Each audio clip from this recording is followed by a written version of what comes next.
সকলকে স্বাগত জানাচ্ছি রোড টু সাকসেস বইয়ের আজকের আলোচনায়।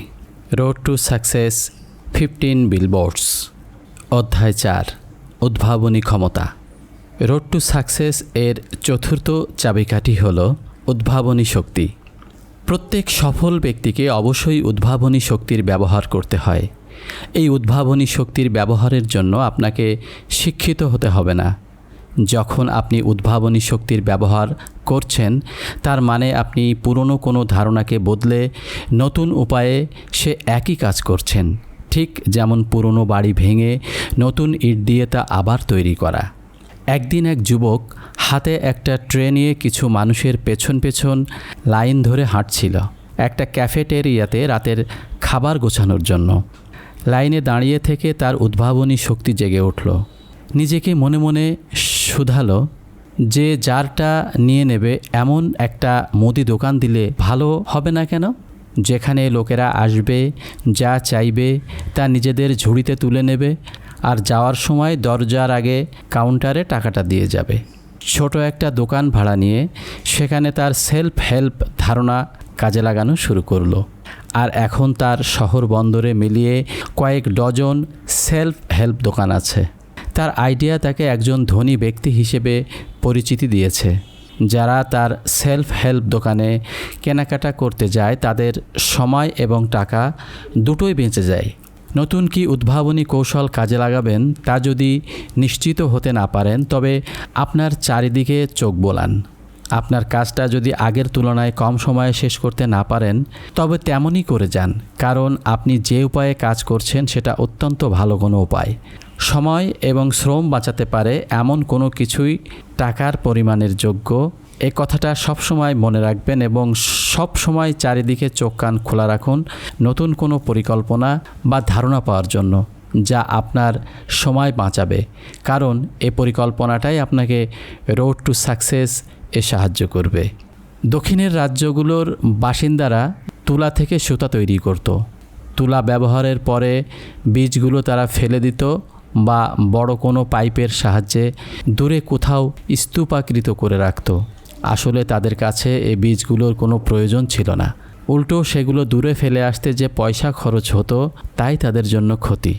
একদিন এক যুবক সেদিকে ঘুরে বেড়ানোর সময় স্তূপাকৃত তুলার বীজগুলো দেখল।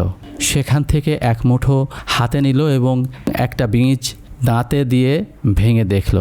সে বুঝতে পারল বীজগুলোতে প্রচুর পরিমাণে তেল রয়েছে। তাকিয়ে দেখল একটা টিন ভর্তি বীজ পড়ে আছে। সেগুলো নিয়ে পিষে দেখল, তারপর বীজগুলো একটা ব্যাগে ভরে সেখান থেকে নাড়াচাড়া দিয়ে কিছু তেল সে বের করলো। বুঝল তেলগুলো দিয়ে অনেক কিছুই করা যেতে পারে। সে এও বুঝতে পারল তেল বের করার পর বীজের অবশিষ্ট অংশ গৃহপালিত পশুর খাওয়ার পক্ষে উপযোগী। যুবকটি তার উদ্ভাবনী শক্তির ব্যবহার করেছিল। তুলা উৎপাদনকারীরা সুতা তৈরির পর যে অংশটা ফেলে দেয় সেটা তাদের শস্যের চেয়ে দামি অংশ। এটা সে আবিষ্কার করতে পেরেছিল। সে তাদের নিকট থেকে বীজগুলো কিনে নিয়ে সেখান থেকে তেল উৎপাদন করা শুরু করে আর বীজের অবশিষ্টাংশ গোখাদ্য হিসাবে ব্যবহার করে। এই আবিষ্কারটা তাকে একজন ধনী ব্যক্তিতে পরিণত করলো। এখন তারা সবগুলো বীজ জমিয়ে রাখতে শুরু করলো। এই যুবককে তার উদ্ভাবনী কৌশলটা বছরে কয়েক মিলিয়ন ডলার আয়ের সুযোগ করে দেয়। কিভাবে কোনো কিছুর মূল্য রক্ষা করতে হয় তা যদি কেউ না জানে, যা নষ্ট হতে চলেছে, তবে যেন তার উদ্ভাবনী কৌশল সেখানে কাজে লাগায়। হতে পারে সেখানে আপনার উদ্ভাবনী কৌশলটা কাজে লাগানোর সুযোগ পেয়ে গেলে সামান্য কিছু ক্ষতি থেকে রক্ষা করে, বা যেখানে আপনি কাজ করছেন সেখানে কারো সময় বাঁচানোর কৌশল বাতলে দিয়ে যদি সুযোগটা পেয়েই যান, তবে সেটা আপনার রোড টু সাকসেসের ক্ষেত্রে সাহায্য করবে। ক্যালিফোর্নিয়ার অদূরে প্রশান্ত মহাসাগরের তীরে একটা শহর গড়ে ওঠে। শহরটা যতটা সম্ভব সমুদ্রের কাছে তৈরি করা হয়। শহরটা ধীরে ধীরে এতটাই বাড়তে থাকে যে শেষ পর্যন্ত আর সমুদ্রের দিকে এগোনো যাচ্ছিল না। শহরটার এক পাশে বেশ বড় একটা পাহাড় ছিল, যা সমুদ্র থেকে শহরটাকে আড়াল করে রেখেছিল। পাহাড়টা অতিরিক্ত খাড়া হওয়ার কারণে শহরবাসী এর উপর বাড়ি তৈরি করতে পারছিল না। আর পাহাড়ের পাদদেশের সমতল ভূমি সমুদ্র থেকে আসা পানির কারণে অধিকাংশ সময়েই ডুবে থাকত। সেখানেও মাটি নরম হওয়ার কারণে বাড়ি তৈরি করতে পারছিল না। কেউ ভাবতেও পারেনি যে এই ভূমি অত্যন্ত মূল্যবান, কারণ এখানে কোনো বাড়ি তৈরি করতে পারেনি তারা। উদ্ভাবনী শক্তিসম্পন্ন একজন মানুষ একদিন সেখানে এলেন। খাড়া পাহাড়টাতে তিনি হেঁটে বেড়াতে গেলে পানিতে ঢাকা সমতল ভূমির দিকে চোখ গেল তারপরই তার উদ্ভাবনী শক্তি কাজ করতে শুরু করলো। এমন কাজ করার জন্য তিনি পূর্বেই ট্রেনিং নিয়েছিলেন। তাকিয়ে দেখতে পেলেন তিনি যদি উদ্ভাবনী কৌশল ব্যবহার করা শুরু করেন তবে শহরে বাস করা অন্য যে কেউ তাকে দেখে ফেলতে পারে। সমতল ডুবন্ত ভূমির মালিকের কাছে তিনি গেলেন আর সামান্য কিছু টাকার বিনিময়ে তা ক্রয় করে নিলেন। এরপর তিনি গেলেন খাড়া পাহাড়ের মালিকের কাছে আর সেটাও কিনে নেন সামান্য কিছু টাকায়। তারপর কিছু ডিনামাইট দিয়ে খাড়া পাহাড়টিকে বিস্ফোরিত করে নিচের সমতল ভূমিতে ফেলে সেটা পূর্ণ করে ফেলেন। এর ফলে জলাভূমিটা এখন সুন্দর জায়গায় পরিণত হলো। অন্যদিকে খাড়া পাহাড়ের জায়গাটা হয়ে গেল সমতল ভূমি, আর তিনি সে জায়গাটা বিল্ডিং করার জন্য প্লট হিসেবে বিক্রি করে দিলেন। উদ্ভাবনী কৌশল ব্যবহার করে খাড়া পাহাড়ের মাটিগুলো নিচের জলাভূমিতে যেখানে সেগুলোর দরকার ছিল সেখানে ফেলে দিয়ে এ ব্যক্তি কয়েক মাসের মধ্যেই তার ভাগ্য পরিবর্তন করে ফেললেন। যেখানে কাজ করেন তার চারিদিকে মনোযোগ দিয়ে দৃষ্টি রাখুন। যদি উদ্ভাবনী শক্তির ব্যবহার করতে পারেন দেখবেন কিছু পরিবর্তন আনা যেতে পারে, যা দ্বারা সময় ও শ্রম উভয়ই হ্রাস করা যেতে পারে। আপনার কাজ পূর্বের চেয়ে আরও কম সময়ে শেষ করার একটা উপায় আপনি পেয়ে যাবেন, অথবা এমন কিছু উপায় আপনি পেতে পারেন যেটার সাহায্যে একই সময়ে আরও অধিক কাজ করতে পারবেন। এভাবে আপনি আর আপনার কর্মীরা আরও কিছু আয় করার উপায় পেয়ে গেলেন। নিজের ভুল আর ব্যর্থতার জন্য নিজেকে দায়ী না ভাবা পর্যন্ত কোনো মানুষই তার সমাজ ব্যবস্থার একজন মর্যাদাপূর্ণ ব্যক্তি হিসেবে বা সফল ব্যক্তি হিসেবে পরিচিতি পেতে পারেন না। রোড টু সাকসেসের ক্ষেত্রে উদ্ভাবনী শক্তি অত্যন্ত গুরুত্বপূর্ণ একটা বিষয়। কাজের ক্ষেত্রে যদি উদ্ভাবনী শক্তি ব্যবহার করেন তবে নির্দিষ্ট একটা লক্ষ্যের দিকে আপনি এগিয়ে যেতে বাধ্য হবেন। 300 বছরের কিছু আগে একটা গরিব নাবিক বালক তার উদ্ভাবনী শক্তি ব্যবহার করে নতুন একটা দেশের আবিষ্কার করেছিলেন।